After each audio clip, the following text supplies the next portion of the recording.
Alright mga paps, welcome to our YouTube channel, The Kings DIY. And today's video ay magpapalit tayo ng air filter ng Honda Wave 125. Ayan, so nandito nakalagay ito. Ayan, natanggal ko na itong yung isang kanyang screw doon sa taas. Data, so madilim. Ayan, doon sa taas natanggal ko na. Ayan. And then ito pa, tatanggalin natin. At yung kabila, siyempre pihit natin yung manubela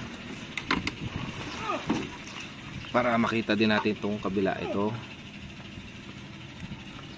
at ito. Yan. At para matanggal natin ito at para mapalitan natin siya ng air filter. Alright mga paps, ito yung nabili natin. Yan, picturean nyo na kung gusto nyo makita. Yan, Honda Wave 125.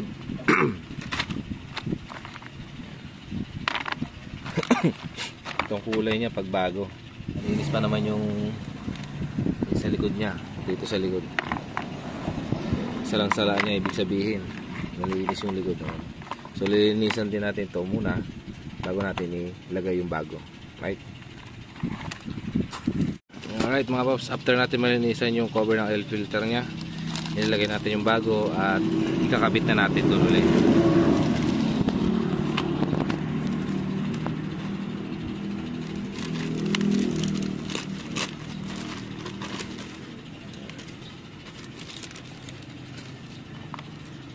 Yung dito.